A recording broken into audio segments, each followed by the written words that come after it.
Pour la plupart d'entre nous, traverser la Russie à bord du Transsibérien est un rêve qui remonte aux premières envies de voyage, d'aventure et de découverte. De la taïga sibérienne au désert de Gobi, du métro de Moscou aux ruelles de Pékin, le Transsibérien vous invite à une croisière terrestre nourrie par l'histoire, des paysages et des peuples aux prises avec l'infini. Moscou, J-1 de notre départ en Transsibérien. Derrière les vitres du brise-glace qui glisse sur la Moskova, le Parlement russe, le parc Gorki et le Kremlin défilent sous nos yeux. Tout comme la place rouge, qu'on ne se lasse pas de voir et revoir, en particulier lorsque les murs rouges du Kremlin tranchent avec le bleu du ciel. Le fascinant métro ensuite, construit à l'ère soviétique, comme les gratte-ciel et les sculptures emblématiques du réalisme socialiste.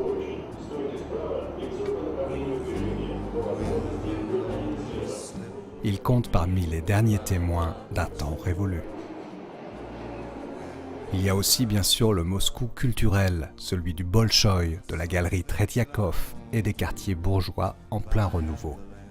Sans oublier les rues de Moscou d'aujourd'hui, grouillantes de vie où déambulent les fashionistas, mais aussi tous ceux qui font la vie de cette mégalopole, ouvriers du Caucase, businessmen, touristes, babouchkas, et une jeunesse qui ressemble de plus en plus à celle des grandes villes du monde.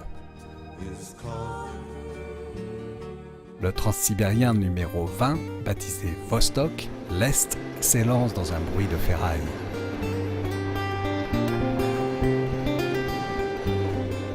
Je retrouve avec plaisir les sensations qu'on éprouvait dans les trains avant l'ère de la grande vitesse.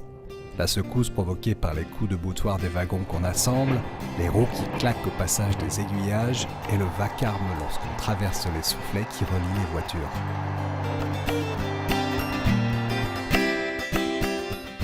Dès les premiers kilomètres, le voyageur mesure l'importance d'un personnage incontournable dans le Transsibérien, la Provodnitsa. À la fois gardienne, intendante et femme de chambre chargée de tous les petits riens d'un voyage dans un train russe, ce personnage est bien connu de ceux qui ont pris le train dans ce pays.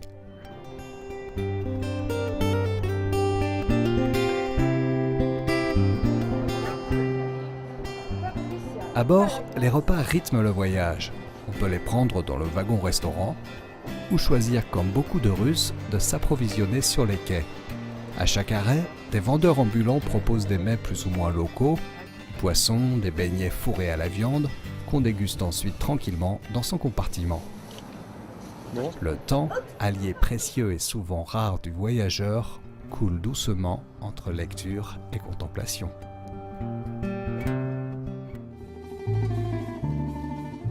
Ekaterinbourg, qui a longtemps porté le nom de Sverdlovsk, dérivé de celui du bras droit de Lénine, n'a pas entièrement effacé son passé soviétique. En témoignent ces grands immeubles d'architecture constructiviste ou encore d'impressionnants monuments comme celui de la Tulipe Noire, consacré aux guerres d'Afghanistan et de Tchétchénie. On y découvre aussi un étonnant quartier autrefois habité par les membres de la police politique. C'est aussi à Ekaterinbourg que le dernier tsar, Nicolas II, ainsi que toute la famille Romanov, furent assassinés par les bolcheviks en 1918. Une vaste cathédrale se tient désormais à l'emplacement de la maison Ipatev, où les Romanov vivaient en captivité jusqu'à leur exécution.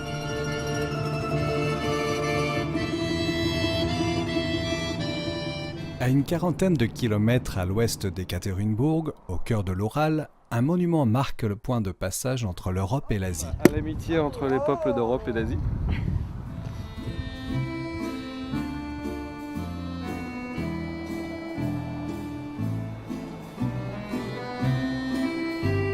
Contrairement à Moscou ou à Saint-Pétersbourg, Ekaterinbourg n'a pas les moyens de s'inventer une modernité tapageuse pour briller.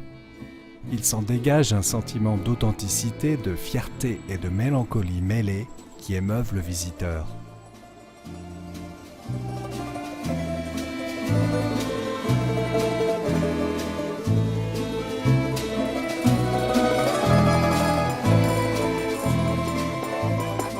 Летала неизвестного металла, много стало в наши дни неопознанной фигни.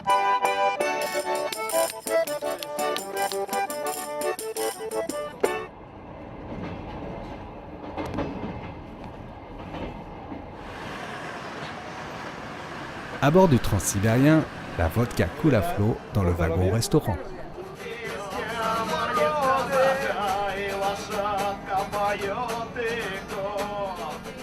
Le mode de transport dont la simplicité favorise l'échange, le sentiment de réaliser un voyage exceptionnel et la joie de se comprendre dans un Orient russe où les frontières sont souvent linguistiques sont autant de facteurs qui apportent un supplément d'âme et de chaleur à la nuit transsibérienne. Le train s'arrête au kilomètre 5185 à un jet de pierre de la rivière Angara. Celle-ci traverse Irkoutsk, surnommé jadis le Paris de la Sibérie. Ville minière, Irkoutsk connaît un afflux de pionniers et devint un centre industriel et scientifique important. Bien qu'elle ait souffert de graves incendies et malgré le socialisme, Irkoutsk a en partie gardé son âme commerçante et bourgeoise. Un peu anarchique, elle fascine davantage en hiver lorsque ses magnifiques izbas de bois richement ciselés émergent d'un épais manteau neigeux. Avec ses grandes artères néoclassiques et un tout nouveau quartier de restaurants, Irkoutsk est cependant une halte à la fois plaisante et dépaysante au cœur de la Sibérie.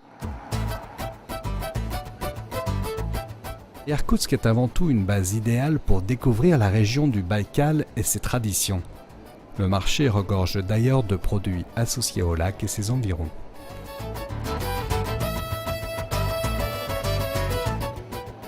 Le miel du Baïkal, il est très très bon. Les Bouriats sont des citoyens russes appartenant à un peuple mongol installé tout autour du Baïkal. Ils partagent la physionomie et une partie des croyances religieuses de leurs voisins mongols.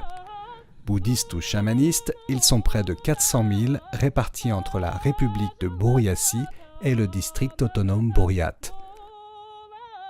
Leurs datsan, ces temples bouddhiques, sont repérables un peu partout dans le paysage. Fiers de leur langue et de leur culture, les Bouriats entretiennent aussi leurs traditions musicales ou encore sportives.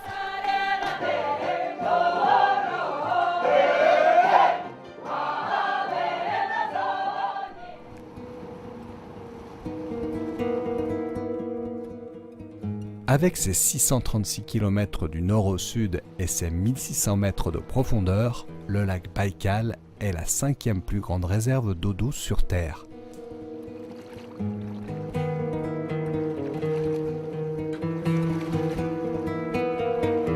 Son ancienneté et son isolement ont produit une des faunes d'eau douce les plus riches et originales de la planète. Elle présente une valeur exceptionnelle pour la science de l'évolution, ce qui vaut au Baïkal le surnom de Galapagos de la Russie. C'est de Listvianka, qui est à la fois un petit village et un lieu de villégiature, que partent la plupart des balades à pied et en bateau.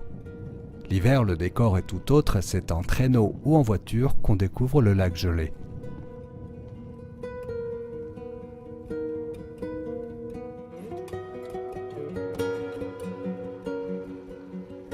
Pour déjeuner, pas question de quitter le lac, ni des yeux, ni des papilles. Le moment est venu de découvrir l'oumoul, une truite unique au monde qui abonde et nourrit les populations du Baïkal depuis des siècles.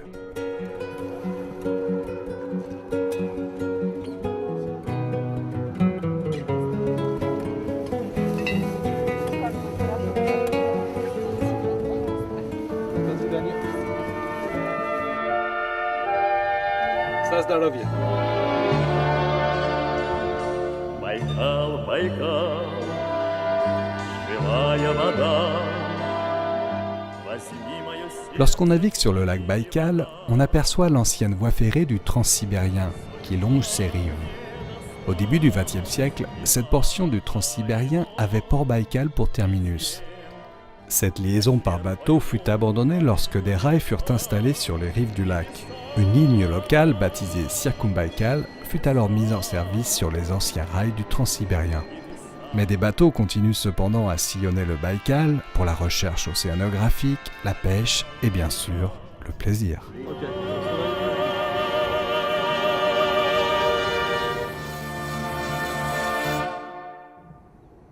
De retour sur le chemin de fer, le Baïkal fait encore quelques apparitions entre Irkoutsk et Oulan-Oudé. Oulan-Oudé possède un étonnant motif de fierté, celui de présenter la plus grosse tête de Lénine au monde. Dès que l'on quitte la capitale Bouriat, où le transsibérien se divise en plusieurs branches, dont celle qui mène à Vladivostok, le paysage change rapidement. La taïga cède la place au pâturage et à des collines de plus en plus dénudées qui annoncent déjà les steppes mongoles.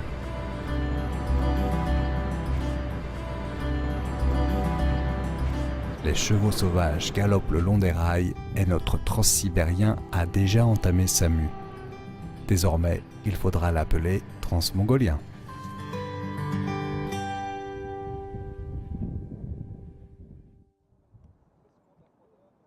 Avec son urbanisme à la fois austère et galopant, Oulan-Bator ressemble aussi bien à une ville russe que chinoise.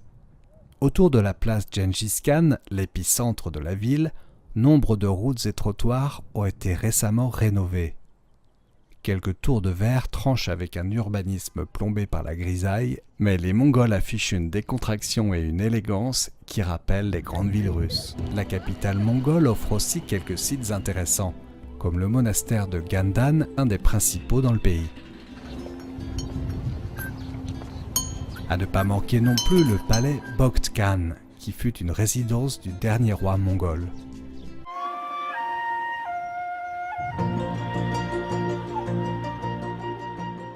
C'est la magie d'un voyage en transsibérien. À un peu plus d'une heure de la capitale mongole, dans le parc national de Terilch, on peut se retrouver en plein cœur des steppes mongoles, entouré de sommets tour à tour pelés arborés, au milieu des chevaux sauvages et des yourtes de paysans. Sur la route, une gigantesque statue de Gengis Khan rend hommage au chef mongol qui étendit son empire du Pacifique à l'est de l'Europe.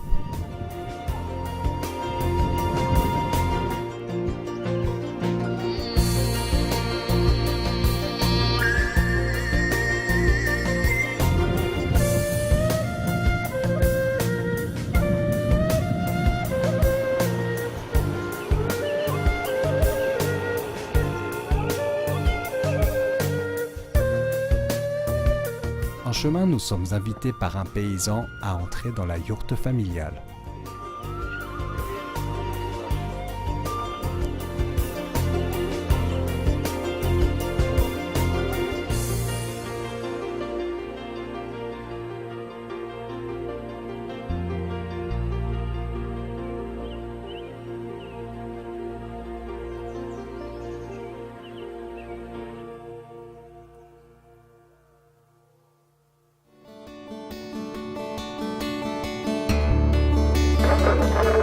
Le train numéro 24 d'Oulan-Bator à Pékin est chinois. Pas de première classe, les touristes sont mélangés aux Russes, Mongols ou Chinois qui se rendent à Pékin. Dehors, la steppe devient de plus en plus sèche et passé la gare de Chouar, on entre sur les terres arides du désert de Gobi. Après notre deuxième arrêt, à Seinchand, nous ne verrons plus âme qui vive jusqu'à la frontière chinoise.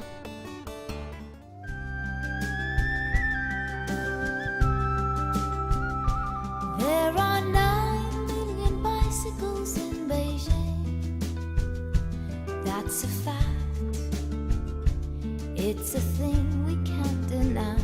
Près de 30 ans après les événements de Tiananmen, la Chine dégage une atmosphère de plus en plus décontractée. Si la liberté de consommer, d'afficher son identité et ses rêves de progrès matériel est bien acquise, celle d'exprimer ses idées, notamment sur Internet, reste théorique. Mais Pékin progresse sur de nombreux plans. Les hutongs, ces quartiers de ruelles formant de charmants labyrinthes, sont désormais protégés et la gestion du flux des visiteurs s'est améliorée. C'est notamment le cas au sein de la très populaire cité interdite qui fait face à la place Tiananmen. Un des plaisirs du promeneur pékinois dans une ville par ailleurs ceinturée par une kyrielle de boulevards consiste à traverser d'immenses jardins arborés comme le parc qui jouxte le magnifique Temple du Ciel. Débordant de vie, ils en disent long sur les loisirs et la culture collective chinoise.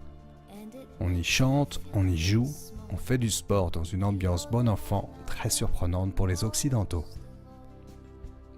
L'ambiance des rives des lacs Qinghai et Huai, bordée de bars à musique, de restaurants et de boutiques d'artisanat, est à la fois cosmopolite et chinoise.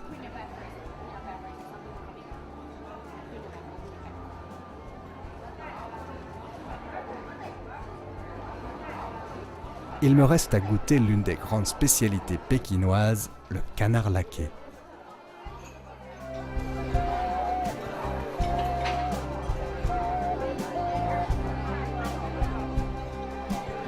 Roulé dans de petites galettes de riz en compagnie de petits légumes et agrémenté d'une sauce, il régale Chinois et touristes. Le dernier jour de ce voyage sera consacré à la Grande Muraille de Chine, qui court sur près de 6700 km. Le soleil s'obstine à illuminer les collines des environs de Pékin et la randonnée à flanc de muraille est un régal.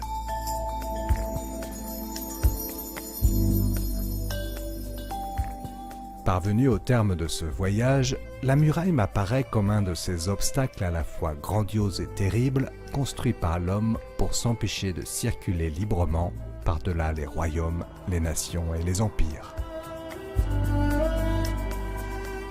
Et je pense à l'inverse aux milliers d'hommes et de femmes qui, dans un mouvement inverse, ont œuvré à relier l'Europe à l'Asie par l'immense chemin de fer qui nous a conduits aux portes de Pékin.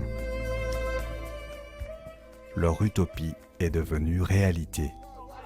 Mais pour les voyageurs du monde entier, elle reste un rêve qui a pour nom Transsibérien.